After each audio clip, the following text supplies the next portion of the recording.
7 ring cement সংবাদ শিরোনাম। এবারে বিস্তারিত। বনানীর এফআর টাওয়ারের আগুনের তাপ না কমতেই রাজধানীতে আরও একটি অগ্নিকাণ্ড।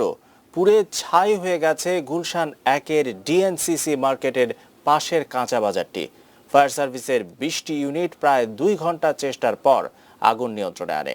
মার্কেটের কাঁচা বাজারের পূর্ব অংশে ভোর 5:30টার দিকে আগুন লাগে। প্রথমে ফায়ার সার্ভিসের 11টি ইউনিট এসে আগুন নিয়ন্ত্রণে কাজ শুরু করে। এরপর যোগ দেয় আরও 9টি ইউনিট। এখন পর্যন্ত আগুনের কারণ জানা যায়নি। ব্যবসায়ীদের অনেকের ধারণা, সম্প্রতি সেখানে বিদ্যুতের নতুন সংযোগ দেওয়া হয়, ত্রুটিপূর্ণ এই সংযোগ থেকেও আগুন লেগে থাকতে পারে। আবার কেউ বলছেন কাঁচা বাজারের ভেতর একটি পান সিগারেটের দোকান থেকেও আগুন লাগতে পারে। বিগত 2017 সালের 3 জানুয়ারি ভোরবেলা একই মার্কেটে আগুন লেগেছিল। এরপর থেকে অস্থায়ীভাবে দোকান তৈরি করে মার্কেটটি চালু করা হয়।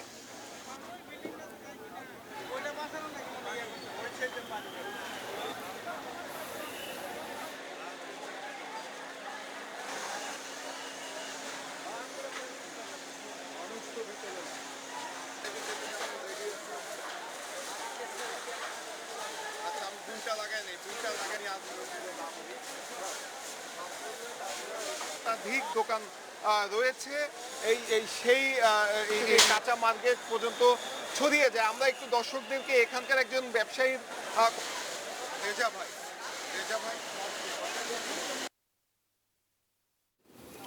গুলশানে ডিএনসিসি মার্কেটে অগ্নিকাণ্ডের ঘটনাস্থল পরিদর্শনে গিয়েছেন গৃহায়ণ ও গণপূর্ত মন্ত্রী অ্যাডভোকেট শ.ম. রেজাউল করিম।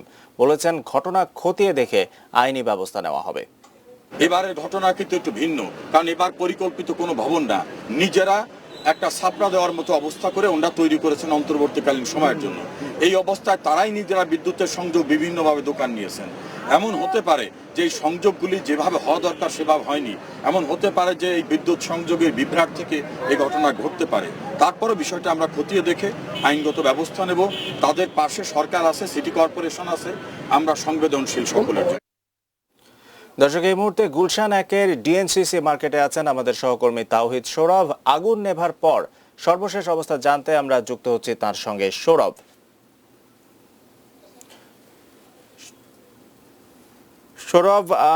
সর্বশেষ পরিস্থিতিটা কি সেটা জানতে চাই আপনার কাছ থেকে।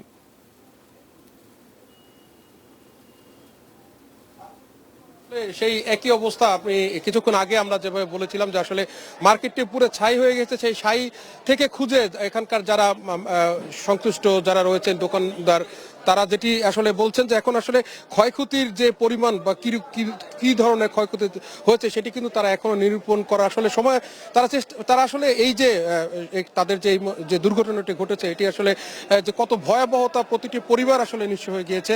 আপনি কিছুক্ষণ আগেও আমি দেখিয়েছি, আবারও দেখানোর চেষ্টা করবো যে আসলে দেখা যাচ্ছে যে এখানকার কোনো দোকানেই কিন্তু তাদের আর সেই যে মালামাল বলতে কিছু অবশিষ্ট নেই।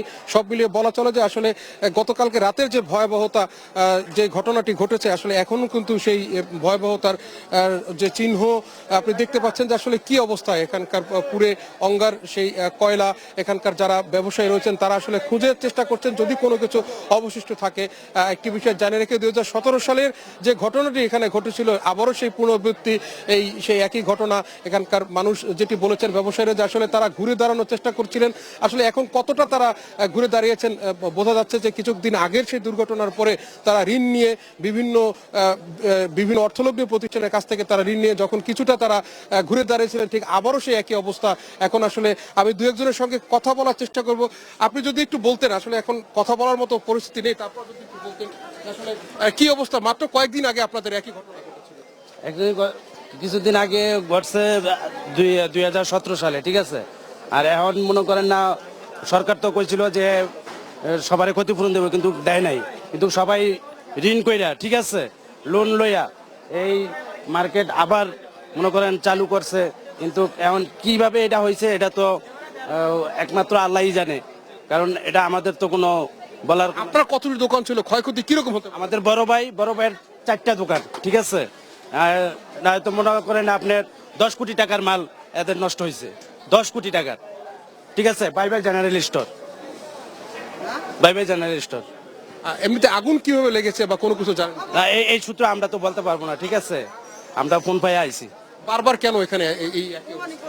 এটা তৈলে এটা এটা ভাই আমরা বলতে পারবো না এটা, কারণ এটা তৈলে ওই যে মার্কেট কমিটি এরা আছে এরা বলতে পারবো আর কি।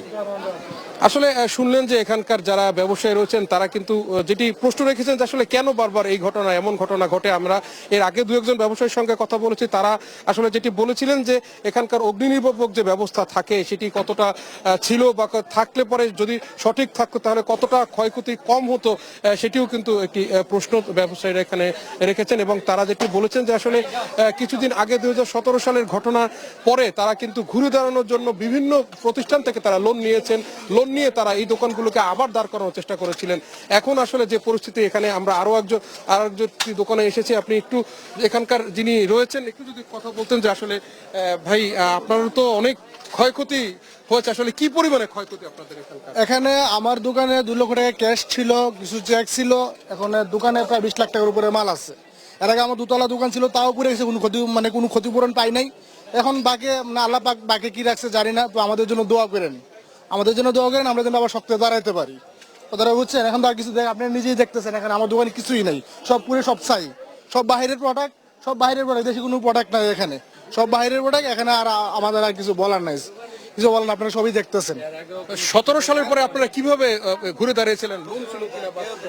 এখন আপনার যা পুরার পরে আপনার আমাদেরকে এখানে ক্ষতিগ্রস্ত যারা ছিল তাদেরকে এখানে আমাদের দোকান দিয়েছিল, আমরা আবার চেষ্টা করছিলাম যে আবার ঘুরে দাঁড়াবো। এখন যে এটা অ্যাক্সিডেন্ট হয়েছে, এখন তো আর কি করবো আমরা, এখন আর মানে ভাষায় নাই স্যার, আসলে আরিফিন একটি বিষয় জানিয়ে রাখি যে এখানকার যারা ব্যবসায়ী তারা কিন্তু একটি কথা বলেছেন যে তারা 2017 সালের পরে তারা আসলে লোন করেছেন বিভিন্ন প্রতিষ্ঠান থেকে, ব্যাংক থেকে তারা লোন নিয়েছেন। আমার পাশে যে ব্যবসায়ী ভাই দাঁড়িয়েছে তারই এখানে 20 লাখ টাকার ক্ষতির কথা বলেছেন। এর আগে আমি যেটি একজন দোকানদারের কাছে ছিলাম, তিনি 10 কোটি টাকার কথা বলেছেন, তার নগদ 2 লক্ষ টাকা ছিল। সব মিলিয়ে বলা চলে এখানে ব্যাপক ক্ষয়ক্ষতি, আসলে পুড়ে গিয়েছে, কোনো প্রাণহানি হয়নি, কিন্তু যারা বেঁচে আছেন, যাদের প্রতিষ্ঠান তারা কিন্তু সব হারিয়েছেন। সেদিক থেকে চিন্তা করে তারা সরকারের কাছে আহ্বান জানিয়েছেন যদি তাদেরকে ক্ষতিপূরণ, এর আগেও তারা আশ্বাস পেয়েছেন, ক্ষতিপূরণ সেভাবে পাননি যেটি বলেছেন। এখন তারা যেটি বলছেন যে আসলে কিছু ক্ষতিপূরণ তারা আসলে চাচ্ছেন, তাদের যদি দেয়া হয় হয়তো তারা আবারও ঘুরে দাঁড়াবেন। আরিফিন, আমার কাছে এই মুহূর্তে এতটুকুই রয়েছে। সৌরভ আমাদের সঙ্গে যুক্ত হওয়ার জন্য। দর্শক, আমরা গুলশান 1-এর ডিএনসিসি মার্কেট থেকে আমাদের সহকর্মী তাওহিদ সৌরভ যুক্ত হয়েছিলেন, তিনি জানাচ্ছিলেন সেখানকার খবরাখবর। এই মুহূর্তে আমাদের আরো একজন সহকর্মী আছেন সেখানে, মনিরুল ইসলাম মিন্টু।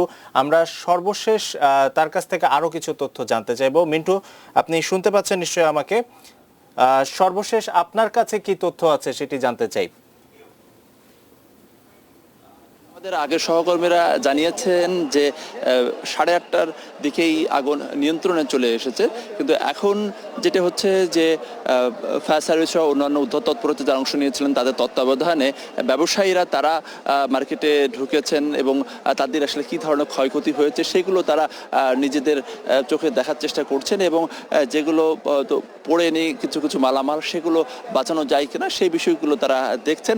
আর কি পরিমাণে ক্ষয়ক্ষতি হয়েছে সেটি কিন্তু এখনই বলাটা সম্ভব নয়, কারণ 150 দোকান ছিল এবং সেই 150 দোকানের কিন্তু পুরোটাই কিন্তু ভস্মীভূত হয়েছে। তবে এর মধ্যে কিছু কিছু মালামাল হয়তো বা সেগুলো হয়তো বা আগুন, বেশিরভাগই আগুনে পুড়ে গেছে, কিছু কিছু হয়তো বা টিকে থাকতে পারে।